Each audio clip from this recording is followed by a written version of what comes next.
Hello everyone, and welcome to day 17 of the 2025 Puzzle Advent Calendar, a collaboration showing off 24 never-before-seen puzzles across the month of December. With one puzzle shown each day on a different channel, you never know what you're going to see next. Check out the playlist linked in the description below to see all the previous videos, and don't forget to subscribe to the next creator in the series, Puzzle Guy, who will also be linked in the description. What I have today is two puzzles which are based on the Master Skewb Diamond, which is also related to a puzzle that many of you may be familiar with, the face-turning octahedron, which has been mass-produced by multiple companies. This puzzle in particular, the Diane FTO, actually has a Master Skewb Diamond in the mechanism. If you have one of these yourself, you can take a look inside of it, and you'll notice that there's a floating centerpiece here that moves above the screw, which is equivalent to this piece. So, once I learned of the fact that these two variations of this puzzle had not been done before, I had to jump on it. Like, the opportunity to make a new puzzle for a face-turning platonic solid is hard to find these days with all the things that the puzzle-making community has done. And I already had a great mechanism for the Master Skewb Diamond itself, having refined through multiple versions to make this Skewb one. And for this first version, I was able to use the exact same mechanism.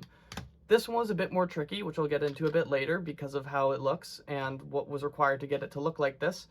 But first, I will start with this one. So, as you can see, this is a Master Skewb Diamond, but without the corners visible.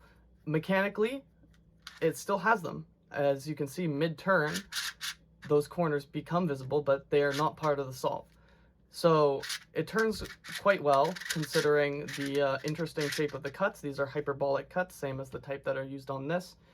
Although this is slightly more complicated because it also had to have an extrusion through the outer part of the edges to make the center visible.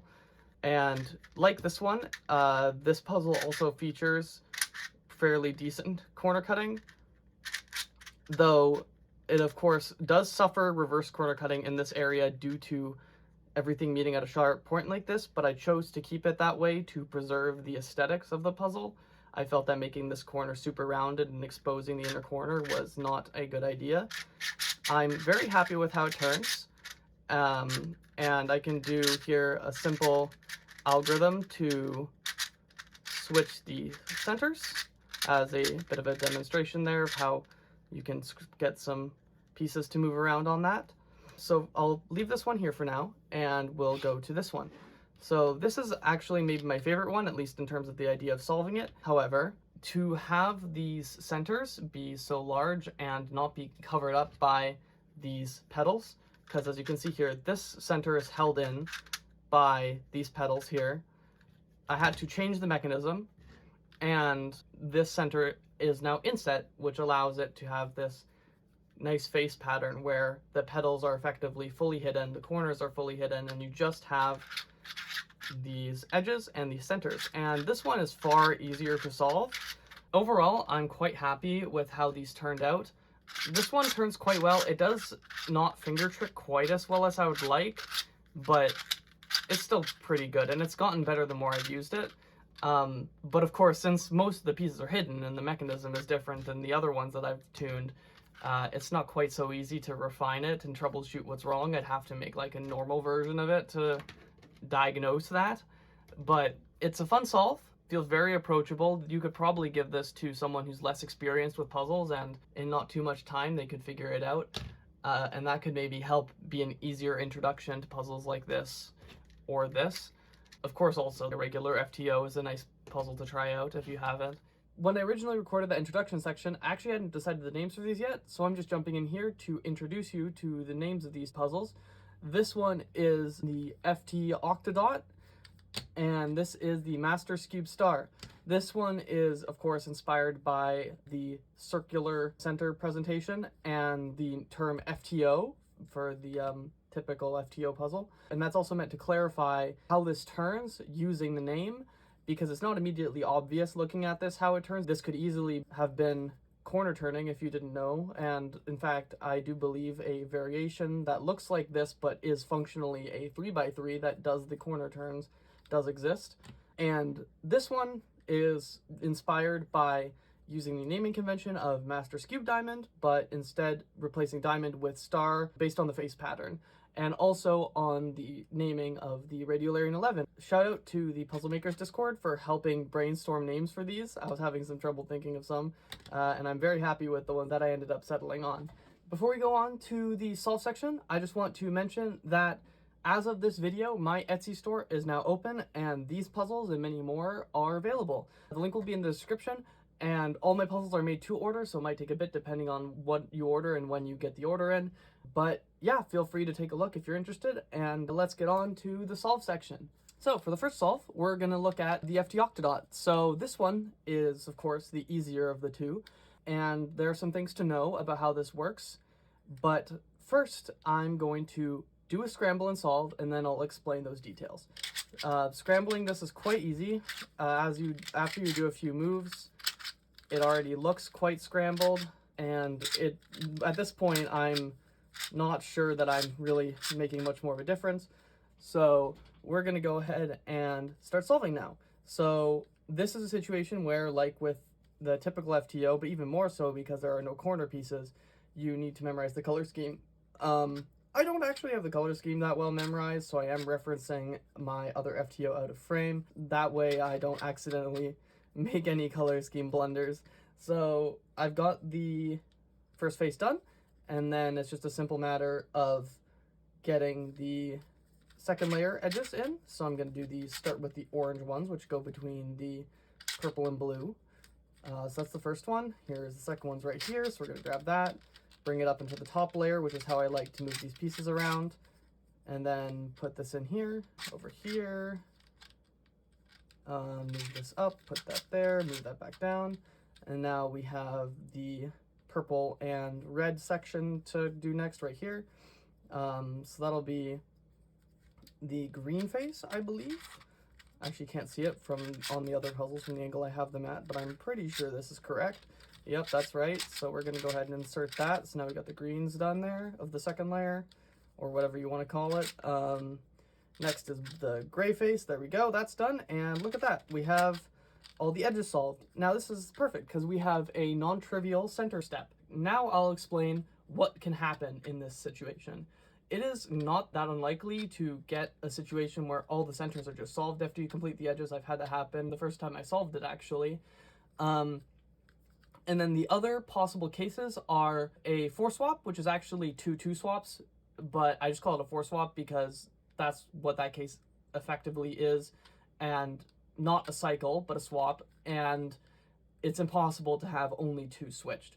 You can also have 3 cycles, and therefore you can have a combination of overlapping 4 swaps and 3 cycles, but only certain ones are possible. So if you do a 3 cycle on a 4 swap, you just end up getting left with a single 3 cycle, for example, if you do it in a certain way. So to solve this, what we have here is clearly at least 1 4 swap and 1 3 cycle. I'm not sure exactly, it could also just be 2 3 cycles, but we'll figure that out next. I know that for sure it's not just 4 swaps because we have 2 centers that are solved and then the rest are incorrect.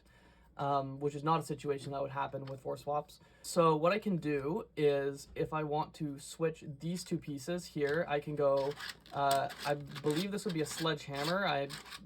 I might get my hedge slammers and sledgehammers mixed up, but that's what I would call that one. So now that's solved the white piece here, but now we have these 2 opposite centers solved, and then this ring of centers around the equator incorrect, which I believe is just 2 3 cycles. Yeah, so this is the case where these centers here need to be rotated counterclockwise, and then these centers around the white face need to be also rotated counterclockwise.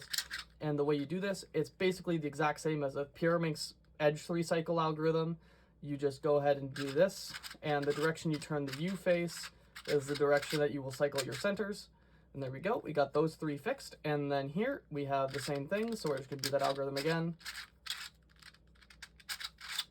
And just to demonstrate it again, the way to do the 4 swap, because that's the 3 cycle, is just a simple sledgehammer. You can also do the sexy move or hedge slammer, whatever trigger you want to use. And on this puzzle, because the edges have such a tendency to end up back in their solved position after doing these repeated move sets, there are many ways to move these centers, but they all do effectively the same two things, which is either 3 cycle or 4 swap. It just changes where it does it relative to what faces you're turning, depending on what directions you turn them and such. For example, if I'm holding it with face in front, what I would do, what I would call RU R prime U prime. If you're holding it corner in front, it's actually FU F prime U prime, but I find it's easier to hold it with the face in front. I also could be saying the face in front notation wrong. My FTO notation knowledge is rusty, but there you go. So as you can see, if you do it that way, you end up switching these two centers. But if you undo that, you'll notice that if instead you do U prime first, you end up switching these two centers and then these two centers. And then of course, if you do the equivalent thing, but you do it with the left face, which in this case would be here, then you end up switching these two. So when it comes to 4 swaps, there are different ways that can happen. You can have swap between here and here, here and here, or here and here. But yeah, so that's about it for this one. So I'm going to go ahead and move on to the Master Skewb star. All right, so the Master Skewb star is a bit more of a lengthy solve, so I'm just going to go ahead and start scrambling as I talk about it. At first, when I tried solving it, it was a bit confusing because I found it a bit unintuitive to have to deal with pairing up the triples when it doesn't look like a triple. There's no corner. So if you're not familiar with FTO solving, a triple is known as the pair of corner and then 2 of these petals, which, for example, early on in the solve, you insert like an F2L pair. So in this case, you still have to treat them like that, the petals and the hidden corner like a triple, but it is not immediately intuitive. At least it wasn't for me, because it feels like you should be able to move and insert these petals separately now that there's no piece that you're kind of pairing them together with. But you do still need to make them into triples properly. Okay, so now I would consider this sufficiently scrambled. So now we're going to start working on the solve, which is going to look a lot like a regular FTO solve, but more challenging due to the need to solve these center pieces while doing what would be the typical steps. So first, we're going to work on building the first face. So we've got our big trapezoid there, and then we're going to do, which doesn't really look much like a trapezoid on this puzzle, but that's what it would be called on an FTO. And then we're going to grab our second one, the small trapezoid. So we're going to go ahead there. We're going to grab that. And this is perfect because that just so happened to include the center. Again, naming here gets a little bit weird because typically on an FTO, the pieces that form these trapezoids would be called centers. So here you have the large one here, and you have the small one here. And then this collectively forms the center when you're building that step. But in this case, we have a piece that actually is a center, so the naming gets a little funny. So I'm just going to refer to the whole centers as like the ones that you're building, and centers as the actual center pieces. And I'll of course just point at what I'm referring to when needed. Okay, so now the first layer solved. Some things are different because I had messed up an algorithm and had to fix it, but now I will explain how to deal with the next step. So the first thing is that if yellow were connected to the first layer, which means being one of these 3 spots, you would need to do a sledgehammer like this to bring it up to the top. Of course, that wasn't the case, so I'm just going to undo that and get it back up there. So now what we have to do is a 3 cycle of these pieces, which goes, in this case, which is counterclockwise, held with corner in front. R, U, R prime U, R, U, R prime U prime, R, U, R prime U, R, U, R prime. So there we go. The centers here, these 3 centers are now all correct relative to their edge pieces. Now, the next step is doing 2 of the 3 triples for the first layer. And it's important when doing this to be diligent to undo the permutations that happen to these centers as you insert these triples. Because, at least for me, it can be easy to get the centers into an inconvenient configuration while doing this. And that can mean potentially messing up these triples while trying to then correct the centers. So I find it's best to just keep everything as solved as possible while working on this. There's probably a more efficient way to do it, but that's how I'm going to handle it.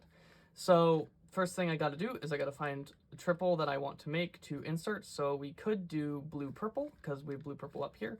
So that would go right here, and we would have to do a move like this. Actually, no, this way to insert it. So we did a D move to do that, and we're going to insert it. But before we undo the D move, I'm going to do that sledgehammer I just did 3 more times,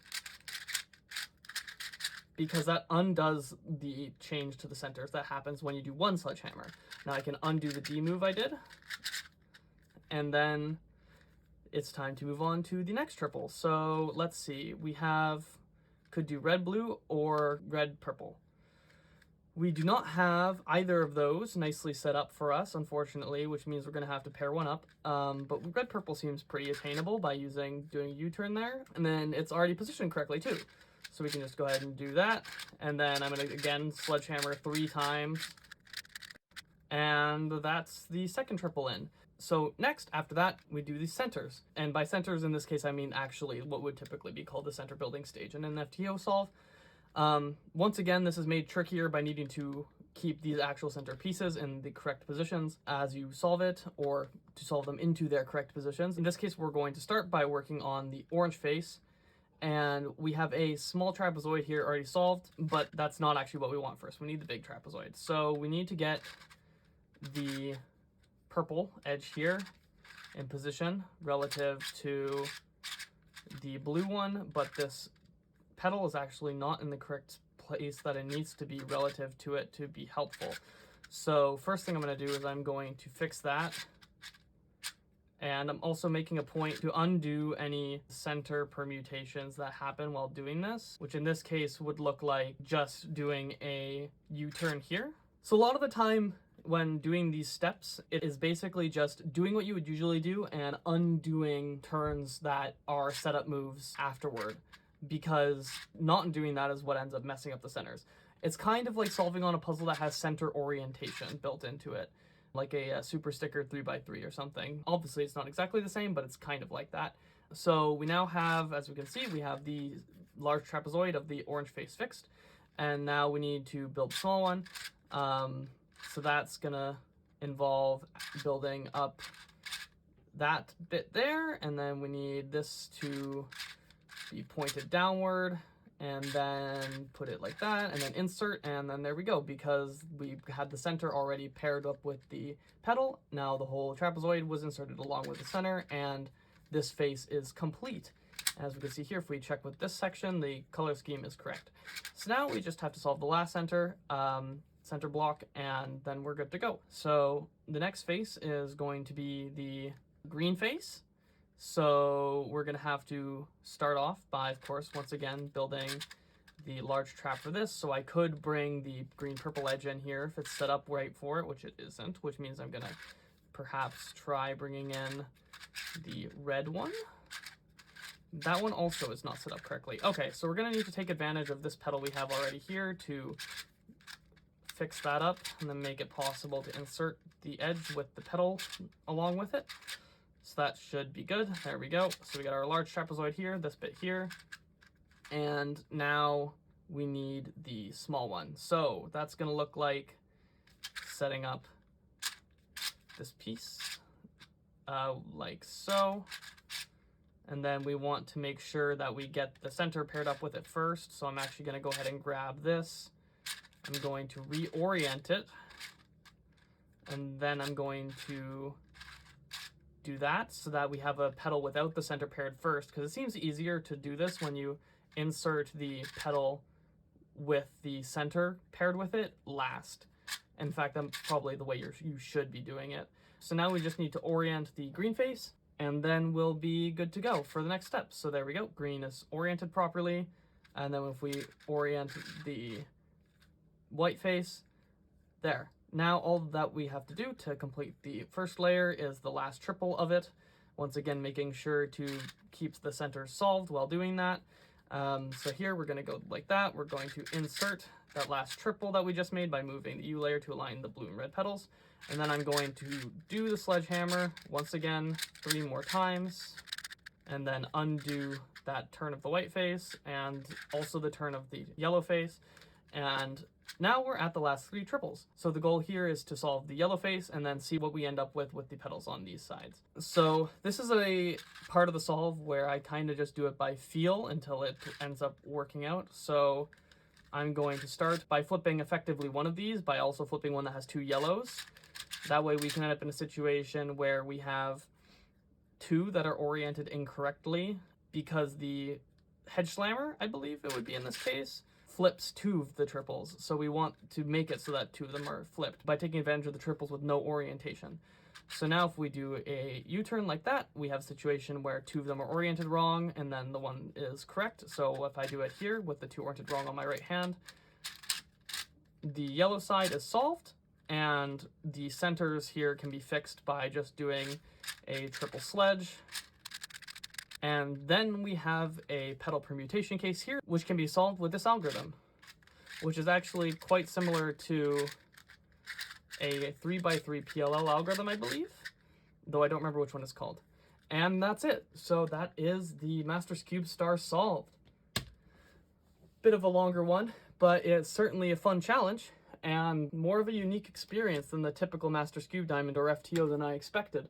One interesting thing about this is that initially I treated the situation of having a 3-cycle of these centers as effectively a parity, because if you got to a point where you had the entire puzzle solved and you only had a 3-cycle of these centers, unlike this puzzle where it's incredibly easy to just do a 3-cycle and solve it, on this one it takes a much longer algorithm. I can actually put on the screen right here if you are interested, but it ended up being the case that actually it is entirely possible to just intuitively solve it, which adds a more enjoyable aspect to the solve throughout many of the steps, as opposed to just needing to do some memorization.